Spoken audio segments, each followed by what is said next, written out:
네, 안녕하십니까. 광양만공 경제자유구역청 입주기업 시책 설명회를 맡은 유재웅입니다. 먼저 첫 번째로 경제자유구역 혁신생태계 지원 사업입니다. 이 사업은 전남 지역 사업평가단과 전남 테크노파크가 주관하여서 광양만공 경제자유구역에 입주한 기업들을 위한 지원 사업입니다. 율촌산단, 해룡산단, 세풍산단, 그리고 황금산단 등 광양만공 경제구역에 입주한 기능성 화학, 그린 에너지, 금속 소재, 부품 산업 등 1차 및 2차 제조 기업 등을 대상으로 하는 사업입니다. 참고 파일에 보시면 부침 2가 있는데 2023년 혁신생태계 동사업 입주기업 지원 내용입니다. 클러스터 구축, 역량 강화 운영 사업, 사업화 전략 수립, 규제 특례 지원, 패키지 지원, 특화 컨설팅, 디자인 제품 개선, 인증 획득 지원, IP, R&D 전략 로드맵 수립 지원, 기술 자문 지원 등의 사업이 있습니다. 이제 2024년 혁신생태계 조섭사업 입주기업 지원 계획입니다. 부침 3번을 보시면 되는데요. 이번 연도 입주기업 지원 계획은 아래와 방금 말씀드린 것과 같은 사업들로 진행이 되며 총 저희가 계획하고 있는 회사의 개수를 옆에다 기록해 놓았습니다. 대략 39개 정도의 기업을 지원할 예정이며 기업마다 지원 금액은 대략 약 400만 원에서 1000만 원 정도가 되겠습니다. 이 사업은 올해 추진되는 사업은 2차년도 사업인데요. 1차년도에는 작년 3월부터 12월까지 해서 총 47개 기업이 참여하였습니다. 약 4억 3천 정도가 소요되었고요. 올해도 이와 비슷한 규모로 시행될 예정입니다. 자세한 사항은 자료를 참고하여 주시고 문의사항이 있으면 여기 광양만공 경제자유구역청 투자혁신과 전남지역사업평가단 평가팀, 전남테크노파크 조선산업센터 여기로 문의하여 주시기 바랍니다. 두 번째로 입주 계약 및 공장 등록 절차 안내입니다. 산업단지에서 사업행위를 하기 위해서는 저희랑 입주계약을 체결해야 됩니다. 입주계약을 체결하고 공장 등록까지 체결해야지 최종적으로 공장이 등록된다고 할 수 있는데요. 입주계약은 산업단지에 들어와서 가장 먼저 해야 되는 행위이고 공장 등록은 이제 산업단지에서 사업행위를 하기 위해 마지막 단계라고 생각하시면 될 것 같습니다. 입주계약은 실시계획 적합성 여부를 판단하는 일종의 행정행위라고 생각하시면 되겠습니다. 건축, 개발행위, 농지, 임야, 전용, 환경 등 실시계획과 전반적인 사항이 맞는지 틀린지를 판별하는 단계라고 생각하시면 되고 나중에 입주계약을 체결하시고 개별법에 따른 허가사항은 별도로 득하셔야 됨을 알려드립니다. 가장 먼저 절차를 알려드리면 신청서를 작성하시고요. 신청서를 작성하시면 저희가 이제 관계부서를 협의를 통해서 이게 입주계약이 가능할지 안 가능할지를 어느 정도 판단을 해드립니다.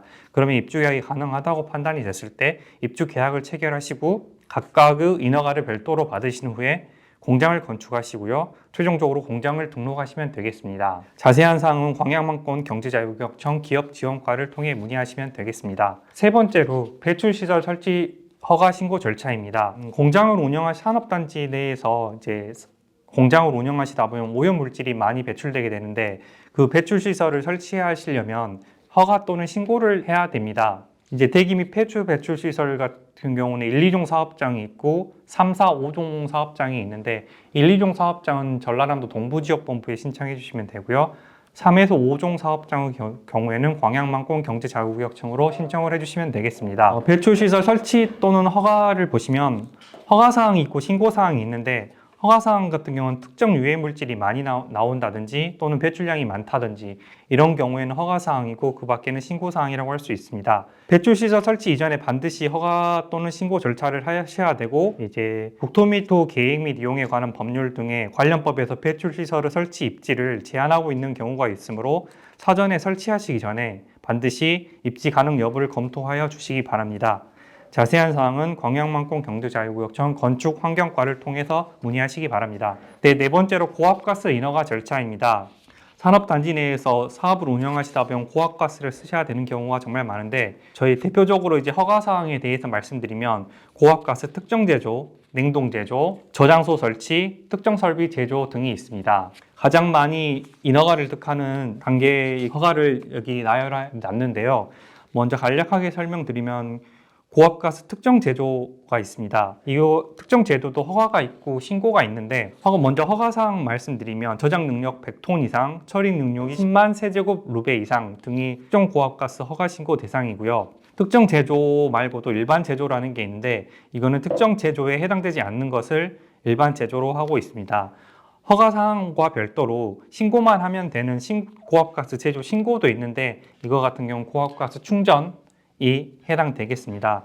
다음으로 냉동 제조가 있습니다. 고압가스 냉동 제조 허가가 있고 신고가 있습니다.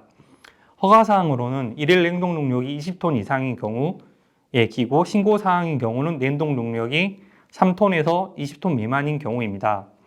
또한 저장소 설치 허가가 있습니다. 액화가스 경우에는 5톤 이상, 압축가스 500루베 이상일 경우에는 허가사항이 됩니다. 그리고 만약에 이게 가스가 독성일 경우에는 액화가스는 1톤, 압축가스는 100루베일 경우 독성가스 저장소 설치 허가 대상이 됩니다. 여기에 대해서는 고압가스 안전관리법 제4조를 보시면 자세하게 나와 있고요. 이제 법 제5조를 보시면 특정 설비 제조 등록이라는 게 있습니다. 이거는 허가사항은 아니고 사용하기 전에 등록만 하시면 되는 건데 고압가스 용기, 냉동기, 특정 설비 제조를 하실 때 그리고 저장 탱크, 차량 고정 탱크 등을 저장하실 때 제조 등록을 하시면 되겠습니다. 해당 사항은 모두 고압가스 안전관리법 제4조에서 7조를 보시면 자세하게 나와 있습니다. 먼저 그리고 간략하게 처리 절차에 대해서 안내해 드리겠습니다. 사업주가 이제 고압가스 사용하신다고 하실 때는 고압가스 허가 신청을 하셔야 됩니다.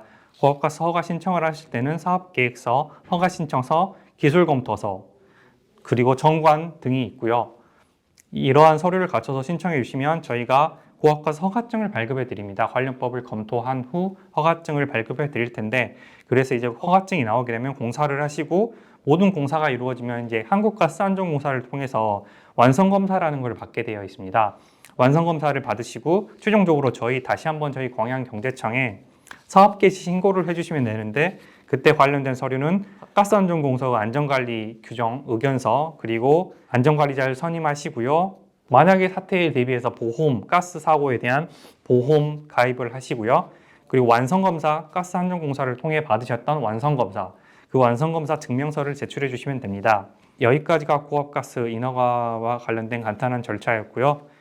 자세한 사항은 광양만권 경제자유구역청 기업지원과를 통해 문의해 주시면 되겠습니다. 네, 5번째로 찾아가는 건강돌보미 운영입니다. 광양만권에 입주해 있는 기업 중에 근로자가 30인 이상인 경우 찾아가는 건강돌보미 운영 프로그램에 참여할 수 있습니다. 전문기관의 전문 강사를 통해서 저희가 현장을 방문하여 심폐소생술, 감염병 예방관리 등 건강 증진 교육 및 정신건강 상담을 해드리고 있습니다. 지금 현재 1월, 2월 중 수요조사를 실시하고 있는데요. 신청서를 접수해 주시면 저희가 파악해서 신청을 받아들이고 있습니다. 근로자가 30인 이상인 경우라고 되어 있는데 꼭 30인 이상인 경우일 필요는 없습니다. 30인 이하라 하더라도 옆에 근방에 있는 사업장과 좀 같이 묶어서 할 수 있으니까 꼭 30인 이상인 경우가 아니더라도 참여해 보시기 바랍니다.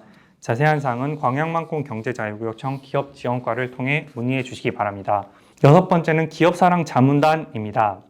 기업이 이제 애로사항이 있으면 해당 분야에 대해서 궁금한 사항이 많을 텐데요. 이때 해당 분야별 전문가를 통해서 무료 상담을 받으실 수 있습니다. 저희 광양청에서 자문위 6명 정도를 위촉하였는데 법률, 세무, 회계, 노무, 건축, 보건, 산업안전 등 총 6명의 분야를 담당하시는 전문가분이 계십니다. 각각 전문가들은 밑에 나열해 놓았었으니까 그걸 한번 참고해 주시고요. 상담 절차는 대면 상담이 있고 비대면 상담이 있습니다. 대면 상담의 경우는 상담 신청을 문의해 주시고 상담 날짜를 사전 예약해 주시고요. 대면 상담을 진행하시고요. 네, 그 다음 비대면 상담 같은 경우는 우편이나 이메일 등을 통해서 할 수 있는데 이것도 상담 신청서를 작성해 주시고요. 서면 검토를 하시고요. 그 다음 저희가 답변을 회실해 드리고 있습니다. 여러 전문가로 구성된 분들이기 때문에 이 분야에 대해서 잘 알고 계시기 때문에 기업의 애로사항이 있을 때 잘 참고하셔서 기업 지원에 많은 도움을 받으시기 바랍니다. 그리고 7번째로 전시회 참가 지원 사업을 저희는 진행하고 있습니다. 광양만권 경제자유구역에 입주해 있는 중소기업 중 박람회를 참가하는 기업에게 지원하는 사업입니다. 저희 총 사업비는 3천만 원 정도가 있고요. 기업당 최대 300만 원까지 지원해주고 있습니다. 원래 작년까지만 해도 이게 기업당 200만 원이었는데 올해 한도를 좀 늘려서 기업당 300만 원까지 지원을 해드리고 있습니다. 지원 내용은 박람회 참가하셨을 때 박람회 참가비를 지원해드리고 부스, 임차료, 장치 설치비 등을 지원해드리고 있습니다. 기업당 연 1회에 한해서 지원받으실 수 있습니다. 저희 광양만콩 경제자유구역청 홈페이지를 통해서 확인할 수 있고 자세한 사항은 광양만콩 경제자유구역청 기업지원과를 통해 문의하여 주시기 바랍니다.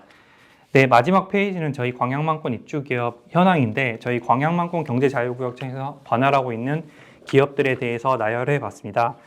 어떤 기업이 어떤 업을 운영하고 있고 어떤 생산품을 운영하고 있는지 참 참고하시면 좋을 것 같습니다. 네, 이상으로 광양만콩 경제자유구역청 입주기업 시책 설명회를 모두 마치겠습니다.